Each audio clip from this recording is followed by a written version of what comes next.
The Girl Who Loved Wild Horses by Paul Goble. And this is the one that won a Caldecott Medal in some of the children's books medals. The Girl Who Loved Wild Horses. The Girl Who Loved Wild Horses. Story and illustrations by Paul Goble.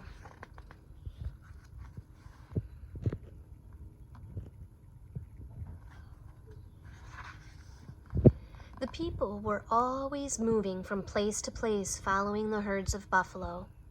They had many horses to carry the teepees and all their belongings.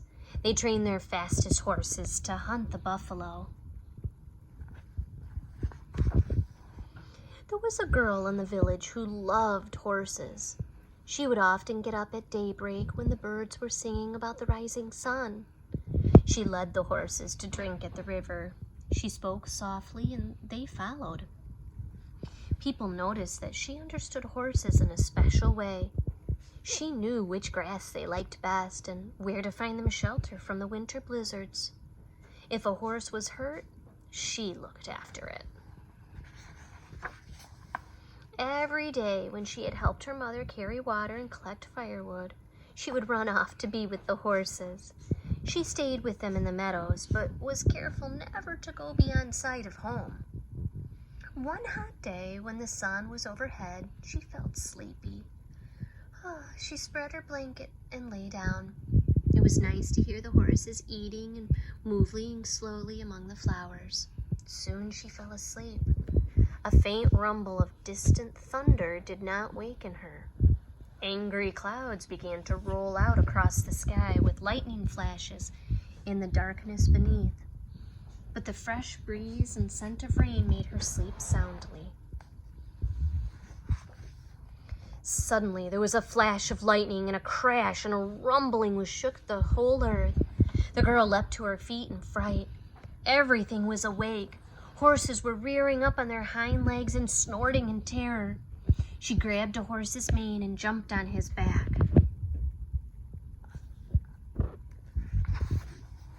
In an instant, the herd was galloping away like the wind.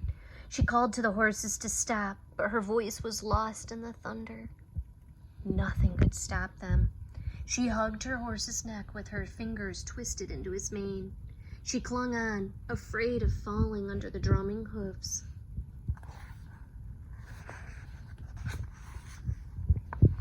The horses galloped faster and faster, pursued by the thunder and lightning. They swept like a brown flood across the hills and through valleys. Fear drove them on, leaving their familiar grazing grounds far behind. At last, the storm disappeared over the horizon. The tired horses slowed and then stopped and rested. Stars came out, and the moon shone over the hills. A girl had never seen before. She knew they were lost.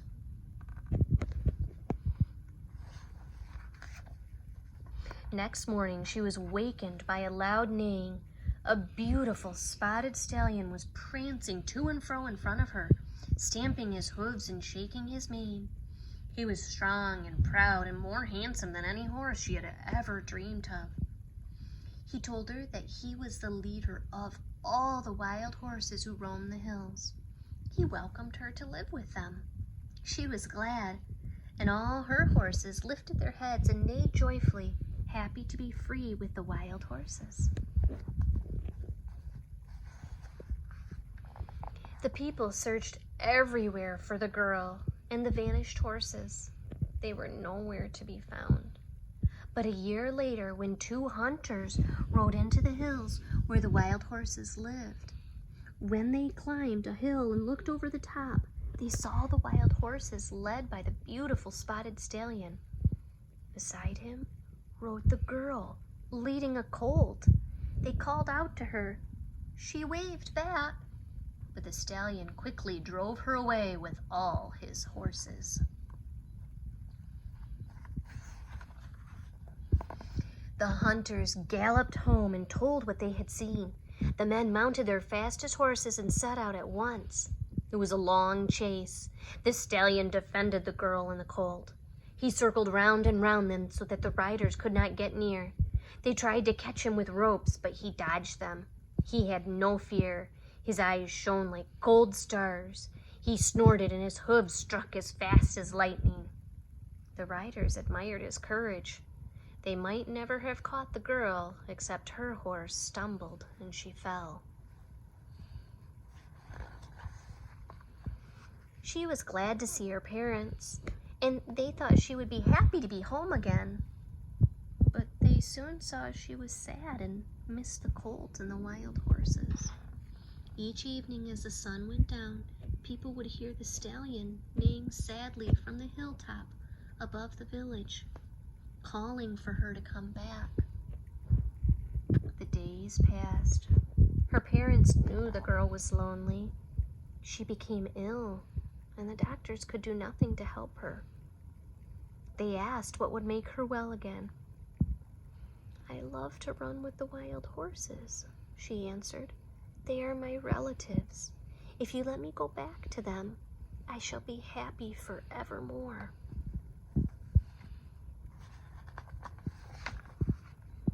Her parents loved her and agreed that she should go back to live with the wild horses. They gave her a beautiful dress and the best horse in the village to ride. The spotted stallion led his wild horses down from the hills. The people gave them fine things to wear, colorful blankets and decorated saddles. They painted designs on their bodies and tied eagle feathers and ribbons in their manes and tails. In return, the girl gave the colt to her parents. Everyone was joyful. Once again, the girl rode beside the spotted stallion. They were proud and happy together. But she did not forget her people. Each year she would come back, and she always brought her parents a colt. And then, one year she did not return and was never seen again. But when hunters next saw the wild horses, there galloped beside the mighty stallion a beautiful mare, with a mane and tail floating like wispy clouds about her. They said that the girl had surely become one of the wild horses at last. Today, we are still glad to remember that we have relatives among the horse people, and it gives us joy to see the wild horses running free. Our thoughts fly with them. And once again, back here we have some poems and songs written about horses from some Native Americans. This is a Navajo song about his horse. "My horse has a hoof like a striped agate. His fetlock is like a fine eagle plume. His legs are like quick lightning.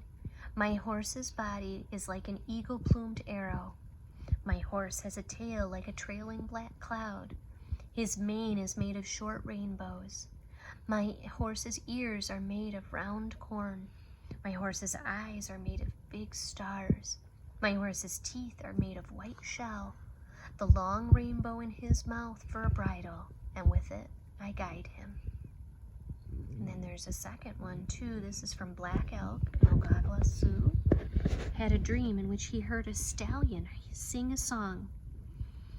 "My horses, prancing they are coming. My horses, neighing they are coming. Prancing they are coming. All over the universe they come. They will dance. May you behold them. A horse nation they will dance. May you behold them."